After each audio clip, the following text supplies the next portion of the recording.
तो बिजली का दर बढ़ाया भी जाता है, घटा भी दिया जाता है। उसके बाद में जब इलेक्शन आता है तो घटा दिया जाता है, इलेक्शन का तौर जब आता है तब। जी जी जी। हाँ, अपना वोट का लेने का ई में वजह में लोग यूनिट घटा दिया जाता है। उसके बाद में जब हो जाता है तो लोग बढ़ा देते हैं। गैस का समस्या वही है, बिजली का समस्या वही है, चाहे बिहार से लेके हो, चाहे बंगाल से लेके हो, चाहे दिल्ली तक सेंट्रल तक का हो, वही समस्या ही है। जनता को 200 का फ़ायदा है, हुआ है, 200 रुपये का फ़ायदा हुआ है। 1200 की जगह 1000 रुपये लग रहा है, हजार 5 रुपया का ये लग रहा है। मतलब कि 200 रुपये का बचत हुआ है, उससे कोई बचत नहीं है। फिर होने के बाद में वही हो जाएगा कहानी। मुस्लिम, हिंदू मुस्लिम, राम मंदिर, बाबरी मस्जिद सब लेके बहुत मुद्दा उठ रहा है, ज़्यादा मुद्दा इसी से पर चल रहा है। मतलब आदमी सबको गुमराह किया जा रहा है। मतलब इस आदमी को, मतलब टोटल आदमी को कहा जा रहा है कि मतलब अब किसी कोई से मुद्दा काम करेंगे वही आएंगे। वो तो लगा वो तो बढ़वे करेगा, इसलिए कि खर्चा कहाँ जाएगा, सब तो पब्लिक पर ही आएगा, जनता पर ही आएगा खर्चा, कहाँ जाएगा सब। अच्छा एक चीज़, नमस्कार, मेरा नाम मोहम्मद मोइनुद्दीन अंसारी है और आप देख रहे हैं सी स्टेटस टीवी। आज की इस वीडियो में हम लोग बात करने वाले हैं लोकसभा इलेक्शन 2024 के लिए, और हमारे साथ बात करने के लिए कई सारे मेहमान जुड़े हैं। उनसे बात करेंगे और ये समझने की कोशिश करेंगे कि लोकसभा इलेक्शन 2024 में उनके लिए सबसे बड़ा मुद्दा क्या है। एक तरफ शिक्षा है, स्वास्थ्य, सड़क है, इसको लेकर वो क्या सोचते हैं। दूसरी तरफ गठबंधन है, उसको लेकर क्या सोचते हैं। दादा, सबसे पहले तो आप सभी लोगों का बहुत स्वागत है हमारे चैनल सी स्टेटस टीवी में। दादा, सबसे पहले अपना नाम बताइए। मोहम्मद इस्माइल। क्या करते हैं दादा आप? हमारा वेजिटेबल दुकान है, सब्जी का दुकान है। दादा आप बताइए 2024 में क्या लगता है कि प्रधानमंत्री के तौर पर कौन जीत कर आ सकता है? 2024 में नरेंद्र मोदी ही आ सकते हैं। मतलब एक तरफ तो आप देखिएगा इतना महंगाई है, शिक्षा है, स्वास्थ्य है, फिर भी आपको लगता है दोबारा प्रधानमंत्री नरेंद्र मोदी चुन के आ सकते हैं? इसलिए आ सकते हैं कि जैसे वो माहौल अभी चल रहा है ना, वो आ सकते हैं। क्या माहौल चल रहा है? जैसे कि माहौल ऐसा चल रहा है कि हिंदू मुस्लिम, राम मंदिर, बाबरी मस्जिद सब लेके बहुत मुद्दा उठ रहा है, ज़्यादा मुद्दा इसी से पर चल रहा है। मतलब आदमी सबको गुमराह किया जा रहा है। मतलब इस आदमी को, मतलब टोटल आदमी को कहा जा रहा है कि मतलब अब किसी कोई से मुद्दा काम करेंगे वही आएंगे।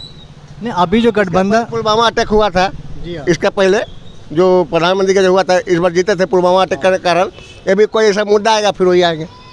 नहीं, अभी मान लीजिए पुलवामा अटैक हुआ, अभी 2019 में जो गठबंधन बना है तो इसी को तोड़ने के लिए लगता है कि बना है। तो आपको लगता है कि प्रधानमंत्री का जो इसको तोड़ पाएगी ये गठबंधन? गठबंधन नहीं तोड़ पाएगा, उन्हीं का है चांस। मतलब गठबंधन कुछ नहीं, इतने बड़े बड़े नेता हैं, ममता बनर्जी हैं, राहुल गांधी हैं, वही आएंगे। श्योर है कि वही आएंगे, वही आएंगे। और ये गठबंधन जो बन रहा है इसके बारे में आप क्या लगता है आपको? बनाने से कुछ नहीं है, कहने का मतलब है कि वो मुद्दा ऐसा होता है कि वही आएंगे। बनाने या ना बनाने से कोई करने वाला नहीं है, मुद्दा उन्हीं का है आने वाला।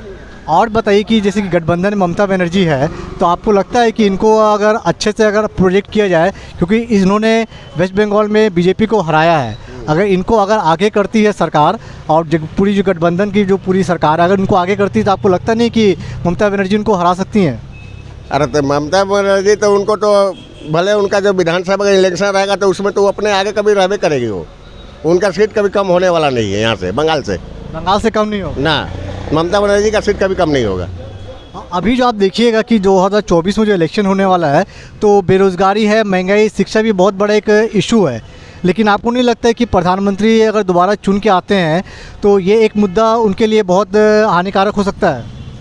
हानिकारक का तो बहुत ऐसा कारण है कि बहुत तरह का, बहुत प्रकार है हानिकारक का, ऐसा कोई बात नहीं है। और जैसे अपना आदमी ये करता है कि जैसे कि ममता बनर्जी है, long live miss Mamata Banerjee.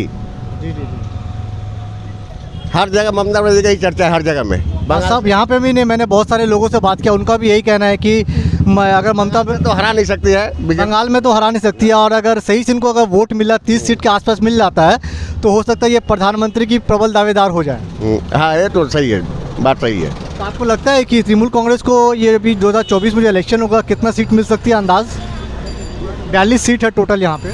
हाँ, टोटल 42 सीटें हैं, तो मुश्किल यहाँ से उनका सीट तो नहीं तो 20 का रमसम समथिंग 20 रहेगा ही सीट। 20 मिलेगा। और बीजेपी को भी कम से कम कितना मिल जाएगा? मान के चलिए 10-15 ही। अच्छा, ये शिक्षा स्वास्थ्य को लेकर हम लोग बात करते हैं तो ये जो आम जो आदमी पार्टी जो है ये 200 यूनिट बिजली फ्री दे रही है, एजुकेशन को लेकर काम कर रही है, तो ये क्या मुद्दा होना चाहिए 2024 में? फ्री में जो आपको मिल रहा है 200 यूनिट फ्री होना चाहिए। अभी बहुत सारे अभी मैनिफेस्टो आएगा, जब सरकार आपके से पूछेगी आपको क्या चाहिए, तो आपको लगता है ये सब मैनिफेस्टो में होना चाहिए? बीच में तो बिजली का दर बढ़ाया भी जाता है, घटा भी दिया जाता है। उसके बाद में जब इलेक्शन आता है तो घटा दिया जाता है, इलेक्शन का तौर जब आता है तब।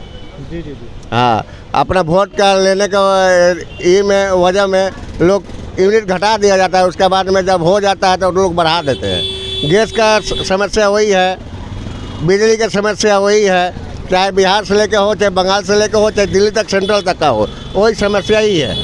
नहीं, आपको अभी तो गैस का दाम देखिएगा 200 यूनिट 200 रुपया कम हुआ, आपको लगता है इससे कोई आम जनता को फ़ायदा हुआ है? आम जनता को 200 का फ़ायदा है, हुआ है। 200 रुपये का फ़ायदा हुआ है। 1200 की जगह 1000 रुपया लग रहा है। हजार 5 रुपया का ये लग रहा है। मतलब कि 200 रुपये का बचत हुआ है, उससे कोई बचत नहीं है। फिर होने के बाद में वही हो जाएगा कहानी। फिर इलेक्शन के बाद ये लोग बढ़ा देंगे, फिर वही कहानी हो जाएगा। और पेट्रोल डीजल के दाम भी अभी बहुत दिनों से बढ़ा नहीं है, आपको नहीं लगता है कि इलेक्शन के बाद फिर इसमें घटेगा या बढ़ेगा? आपको क्या लगता है? हमको तो लगा वो तो बढ़वे करेगा, इसलिए कि खर्चा कहाँ जाएगा? सब तो पब्लिक पर ही आएगा, जनता पर ही आएगा खर्चा, कहाँ जाएगा सब? अच्छा, एक चीज़ और बताइए कि भारत की जो पहले से जो तस्वीर हुई है, पहले से हमारा भारत और मजबूत हुआ है कि और कमज़ोर हुआ है? पहले से तो भारत हमारा बहुत ही मजबूत हुआ है, कमज़ोर तो हुआ नहीं है। 30 सीट के आसपास मिल जाता है तो हो सकता है ये प्रधानमंत्री की प्रबल दावेदार हो जाए। हाँ, ये तो सही है, बात सही है। तो आपको लगता है कि तृणमूल कांग्रेस को ये अभी 2024 में जो इलेक्शन होगा कितना सीट मिल सकती है अंदाज? 42 सीट है टोटल यहाँ पे। हाँ, टोटल 42 सीटें हैं, तो मुश्किल यहाँ से उनका सीट तो नहीं तो 20 का रमसम समथिंग 20 रहेगा ही सीट। 20 मिलेगा। और बीजेपी को भी कम से कम कितना मिल जाएगा? मान के चलिए 10-15 ही। अच्छा, ये शिक्षा स्वास्थ्य को लेकर हम लोग बात करते हैं, तो ये जो आम जो आदमी पार्टी जो है, ये 200 यूनिट बिजली फ्री दे रही है, एजुकेशन को लेकर काम कर रही है, तो ये क्या मुद्दा होना चाहिए 2024 में? फ्री में जो आपको मिल रहा है 200 यूनिट फ्री होना चाहिए। अभी बहुत सारे अभी मैनिफेस्टो आएगा, जब सरकार आपके से पूछेगी आपको क्या चाहिए, तो आपको लगता है ये सब मैनिफेस्टो में होना चाहिए? बीच में तो बिजली का दर बढ़ाया भी जाता है, घटा भी दिया जाता है। उसके बाद में जब इलेक्शन आता है तो घटा दिया जाता है, इलेक्शन का तौर जब आता है तब। भाड़ा गाड़ी है, बहुत बड़ा ही करप्शन यहाँ पे हो रहा है। भाड़ा क्या जैसे करप्शन बोली जैसे? वो भाड़ा गाड़ी की, जैसे कि मालगाड़ी को केस के लिए जो यहाँ तो ये पुलिस का केस है। हाँ, ये जो यहाँ पे जो हो रहा है ना, यहाँ बहुत ही ज़्यादा हो रहा है पहले से। तो पहले से आपको लग रहा है पुलिस की तरफ से आप लोग के ऊपर दबाव ज़्यादा है? बहुत सारे जने आके 12 बजे रात के 1 बजे रात का केस करके चला जा रहा है। 1000 500।